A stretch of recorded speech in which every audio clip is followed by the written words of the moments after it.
Friends, তোমাদের তো গাড়ি দেখালাম, তো ফাইনালি চলে আসছি আমাদের এখানে যে নিয়ারেস্ট হোন্ডা সার্ভিস সেন্টার আছে সেখানে কিছু জিনিস যেগুলো বললাম একদম জেনুইন লাগাবো, জেনুইন। তো তোমাদেরকে দেখাই কী কী নিছি এখান থেকে। আর এই যে দেখো হোন্ডা সার্ভিস সেন্টারটা তোমাদের দেখাই, এই হচ্ছে হোন্ডা সার্ভিস সেন্টার, কেসস হোন্ডা। তো ভিতরে ক্যামেরা করা অ্যালাউ নাই, তো জিনিসগুলো নিয়ে আইসে আমি তোমাদেরকে দেখাচ্ছি কী কী নিলাম।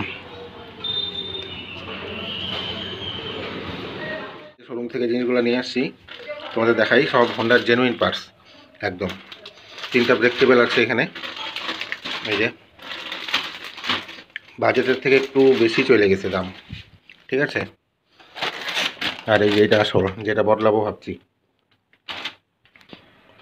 ফাইনালি এটা বদলানোর জন্যই ভিডিওটা করা। কোম্পানি যেমন বলে 25,000 কিলোমিটারে ড্রাইভ বেল্ট চেঞ্জ করতে, দেখেন তো আমারটাই কত কিলোমিটার হয়েছে, 45,000 পার। তারপরে ড্রাইভ বেল্ট চেঞ্জ করছি, কারণ রিস্ক নিলাম না। আর হয়তো 50,000 কিলোমিটারও চলতে পারে, তো আমি ভাবলাম না এখন চেঞ্জ করে নিই। এটার দাম নিছে 500 টাকার মতন, কারণ জিনিস যে হিসাবে এমআরপি আছে, পিছন চাকার যে ব্রেক শু একদম অরিজিনাল হোন্ডার, ঠিক আছে। আমার লিভারটা একটু ভাঙা, এই জন্য একটা লিভারও আনছি, এই যে।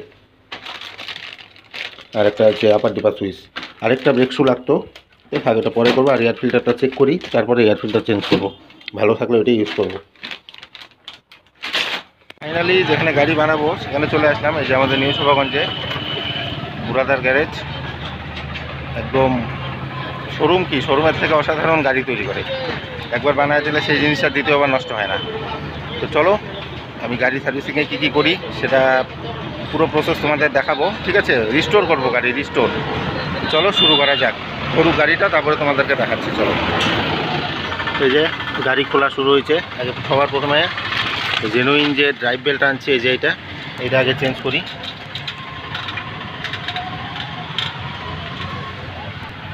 কি অবস্থা, কালো কি হয়ে গেছে ভিতরটা, পুরা কালো কালো হয়ে গেছে।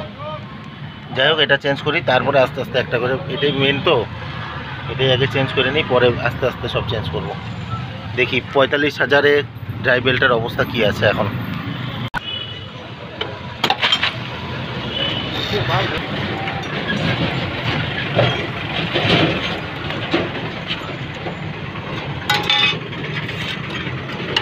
ড্রাইভ বেল্ট তো লাগানো হয়ে গেছে না, শর্টকাট বুদ্ধি দেবে।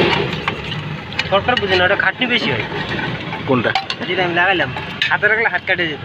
একবারে খাচ্ছিলাম তো, যে এনে নৌকা গেছিল এন থেকে জেনে ওটা রিস্ক নিলাম না। তারপরে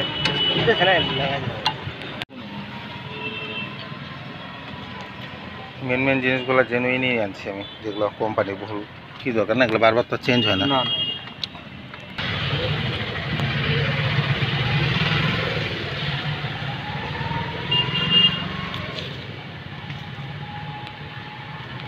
পুরা খুললে ভালো হতো না। মেনগুলো চেঞ্জ করলাম, কেবেল নতুন। চিন্তা ছিল ড্রাইভ বেল্টটাই, ওইটাই মেন আসল।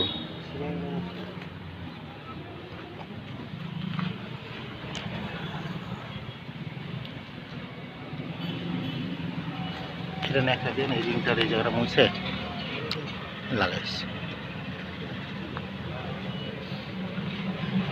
ওইটা না, ওটা ভিতরটা। হ্যাঁ,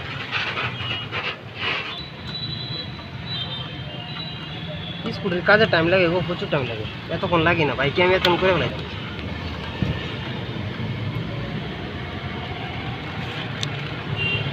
ক্লিন করতে হবে।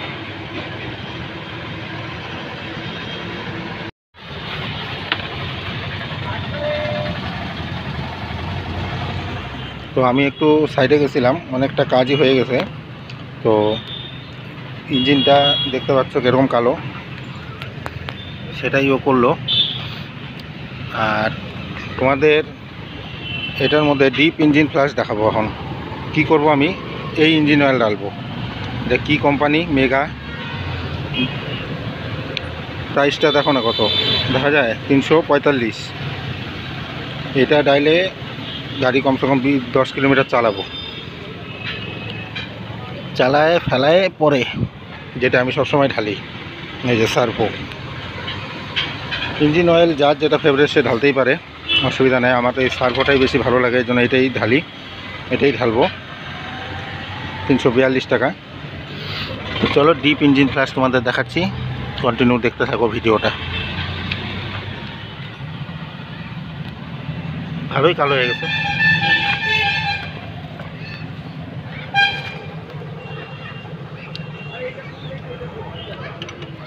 কয়দিন আগে ঢাললাম, এত তাড়াতাড়ি এত কালো? গাড়ি চলেও তো অনেক রে।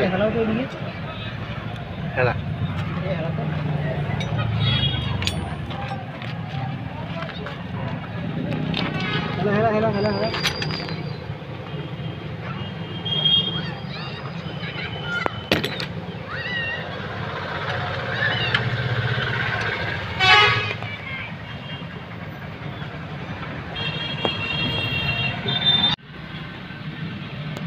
অনেক পরিষ্কার হয়েছে, নাহলে এত কালো তো হবে না, লাল থাকতো কি। কালো হয়ে গেছে, গাড়ি ফেলা আরো পড়বে, পুরা ফেলা আছে, যা আছে এক ফুটা ফুটা। এটা হচ্ছে ডিপ ক্লিনিং ইঞ্জিন ফ্ল্যাশ, পুরানা কম দামি মোবিল দিয়া। তেলের কালার দেখো কালো।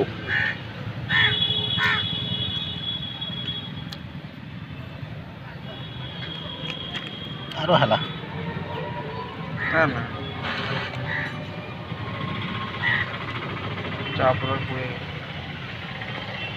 পাতলা না, জলের মতন না, এটা সময় লাগে, ভালো হয়, সময় লাগে না। গাড়ি আমি চালাই আসলাম তো, ধর ওই যে লাইট কিনে আনলাম, ইসে করলাম, 3-4 কিলোমিটার চালাইলাম, এই জন্য এখন মোবিলটা ফেলাই দিলাম। এখন ওই সার্ভোটা এখন এই যে গেলাম আসলাম, চালাইলাম 2-3 কিলোমিটার তো চালাইলাম, চালায় ফ্ল্যাশ করলাম। এখন সার্ভোটা ডালবো। ইঞ্জিন খুলে দেখা গেলে দেখা যায় তো যে কীরকম চকচকা হয়। এই দেখো সার্ভোর মোবিল ঢালতেছি, 10W30, একদম সিল মাল। সবসময় এটাই ঢালা হয়, অন্য কোনো মোবিল সহজে ঢালি না। তুই ঢাল, তুই আরামসে ঢাল, মুখটা বেঁকায় দে, নাহলে ঠিক করে বাইরে পড়ে যাবে। এখন ঢালা একদম জেনুইন। এই মোবিলটা ভালো, আমি সবসময় এটাই ঢালতেছি। মাঝখানে এখানে কয়েকবার ভেলভোলিন ঢালছিলাম।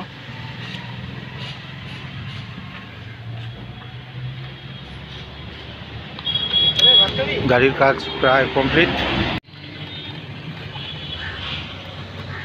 এই যে গিয়ার অয়েলও চেঞ্জ করা হচ্ছে, যতখানি গিয়ার অয়েল আছে সব ড্রপ করা হবে। গিয়ার অয়েল ভালোই থাকে, তো আমি ভাবলাম চেঞ্জ করেই দিই।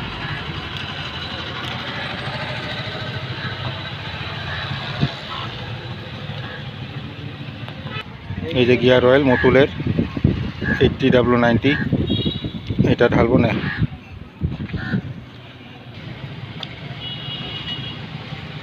মতুল ঢালো, এটা কাটাই তো মুশকিল, এখন এখানে চুবাই রেখে দে, ওটা ভালো হয় বেশি।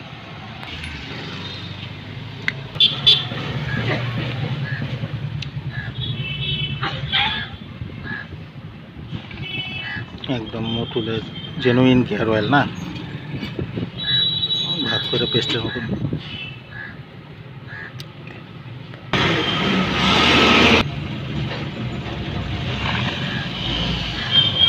কমপ্লিট। তো এখন গাড়ি ওয়াশিং হোক, গাড়ির সব রকম কাজ কমপ্লিট প্রায়। ওয়াশিং হোক, আমার একটু ডিউটি আছে, ডিউটি করে আসি, পরে গাড়ি নিয়ে যাব। কী অবস্থা গরমে। তো স্কুটির রিপেয়ারিং তোমাদের যেগুলো করাইলাম দেখলা, ডিপ ক্লিনিং ট্রেনিং প্রসেস যা যা ছিল একদম কমপ্লিট। এখন ওয়াশিং হবে, ওয়াশিংয়ের পরে তোমাদের ভিউটা দেখাবো গাড়ির কোয়ালিটিটা কীরকম হইলো। এখন মন মতন সার্ভিসিং হইলে গাড়ি চালায় মজা আলাদা। তো চলো এখন একটু কাজ আছে, কাজ থেকে আসি, ওখানে ওয়াশিংটাও হয়ে যাবে। ওয়াশিংটা দেখালাম না তোমাদের, চলো টাটা, দেখতে থাকো তোমরা, আসতেছি। সেদিন তো রাত হয়ে গেছিলো, তার জন্য ভিডিওটা কন্টিনিউ করতে পারিনি। তো ফাইনালি এখন দেখো গাড়িটার লুক কেমন হয়েছে, একদম ফুল সার্ভিসিং যাকে বলে, একদম সুন্দরভাবে সার্ভিসিং করা হয়েছে। আর আজকে ভালোই গরম, তো গাড়িটা দেখাই আর এখানেই ব্লগটা শেষ করি। যদি ভিডিওটা ভালো লাগে অবশ্যই একটা লাইক করো, আর চ্যানেলে নতুন হয়ে থাকলে সাবস্ক্রাইব করো। আমি জানি আমার ভিডিও ছাড়াটা অনেক দেরি দেরি হয়ে যাচ্ছে, তো যত তাড়াতাড়ি পারবো, যত ভালো ভালো ভিডিও পারবো তোমাদেরকে দেখাবো। ঠিক আছে, তোমরা দেখো, গাড়িটা দেখো।